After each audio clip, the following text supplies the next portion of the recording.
this is interesting. Peter King put out his preseason power rankings, and he's always pretty partial, a lot of P's right there, to the 49ers. This year he has them at number 5. I believe it was Kansas City, Tampa Bay, Buffalo, Cleveland, and the 49ers. What do you think of that, Bish? I mean, for an offseason's power rankings, I think it's pretty fair. Like, you look at the rosters in the NFL, and Niners have a top 5 roster. Like, because they were able to bring back Jaquiski Tartt and Jason Verrett and all those people, guys we didn't think they could re-sign, you look at the roster top to bottom, and you can't really say a weakness. Ooh, number 3 receiver. That's probably I agree. I agree. Yeah, because they even addressed their offensive line in the draft, right? No, they don't. There's 3 things with the Niners. We all know what they are. 3 things: the injuries, the quarterback situation, and the loss of Saleh, which no one ever talks about nationally. Right. No. Ever. That is a big deal. That is actually a big deal. I agree with that because he was incredible last year. Yeah. That was not like a Seattle scheme defense last year. That was a split safety, do a lot of different things week to week to try and ensure that we can beat that team with these players that we have. So he was incredible. Like, again, we don't know what DeMeco Ryans is, but I think it's fair not to expect him to be what Robert Saleh was last year. Like, set your expectations fairly is the word. Fair. Have prudent expectations, guys. Sorry, it's fair to not expect him to be the top 2 or 3 best defensive coordinator in the NFL. You're expecting him to be as good as Robert Saleh was in year 4 as a defensive coordinator.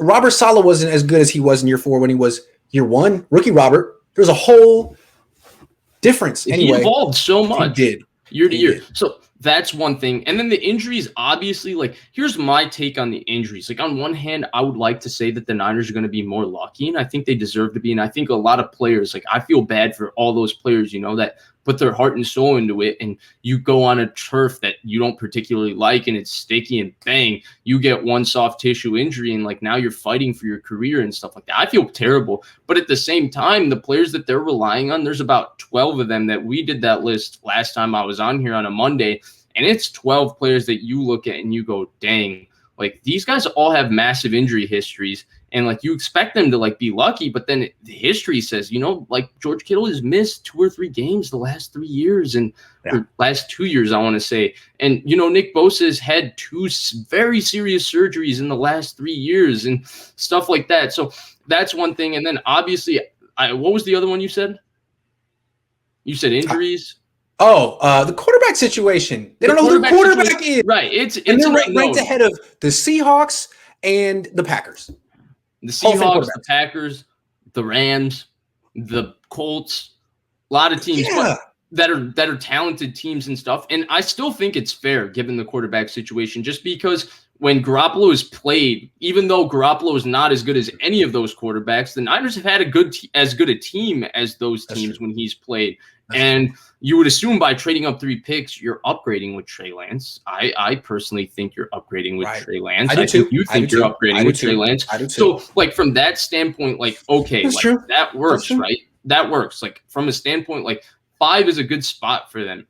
Will they be the 5th best team in the NFL 10 months from now? For them, the only question is injury. Like, even the Saleh thing, even if the defense isn't top 5, if they're not as hurt on offense, and if Nick Bosa plays, and if Jaquiski Tartt is healthy, and if Jason Verrett plays the entire season, and K'Wan Williams plays the entire season, even though you might not be as good schematically, like, DeMeco is going to have 6 times what Saleh had to work with. That is really true. That is really true. I got a funny thing to say before we leave. We got 1,200 people watching right now, which is raw. What was I going to say? I just forgot it because I was so excited that we have 1,200 people watching. Oh, sorry. I had to milk it. The team that might be the most overrated is not the Niners. It might be the Rams. I've been looking at their offseason. Yeah, they got Stafford. That's a nice upgrade. They lost a lot, man. Yeah. They lost a lot. Yeah. Here's my only thing with the Rams and the reason why I'm bullish. Everybody knows how I feel about Matthew Stafford, but that's not why. I'm very high on Cam Akers. I thought he was really special down the end of the season. I think Cam Akers is going to be a top 10 running back in the NFL next year. And I think what separates the Rams more than anything is they have 2 players that can make an entire defensive line look good and an entire secondary look good. That's true. That's true. And that's where I think the Rams have the advantage. And they still have good coaches, man. Bringing in Raheem Morris is nice. They have great coaching. They have a very good quarterback and a really good system. They have a decent offensive line. They have a good run game. And then your defense, you have, I would say, maybe the 2 best defensive players in the NFL. Would you say that? They did lose Troy Hill and John Johnson. Shout out Amin. They also lost Michael Brockers. They lost those 2. Yeah, they lost Michael Brockers. They lost Gerald Everett. They lost those dudes. I don't know. I don't know about that.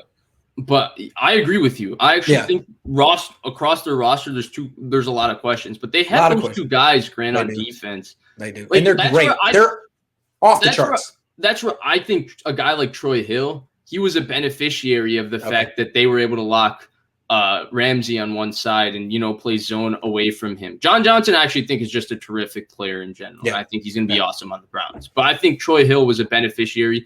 And then they did bring back Leonard Floyd, who was really, really good for them last year, to go with, obviously, the best player maybe in the NFL and Aaron Donald. So good call. I forgot. They lost Ebukam. I like him too. I think it's interesting where the Rams are going to be, because earlier in the show you said, I'd rather have a team with depth than a team with star power. The Rams are testing that theory. Their star power is Hall of Fame.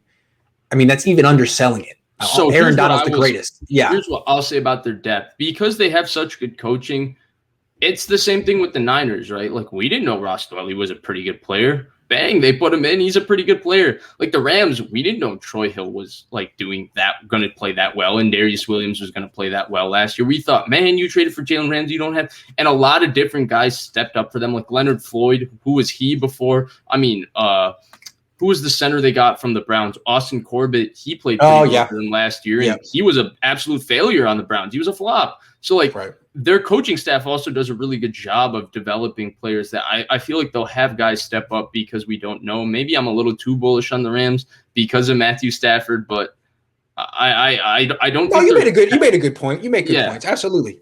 It's not like I don't think they have a better roster than the 49ers, but I think they have a couple of premium positions kind of more intact and more locked up, and obviously they're equally well coached. I think Tyler Higbee's really good too. I think so too.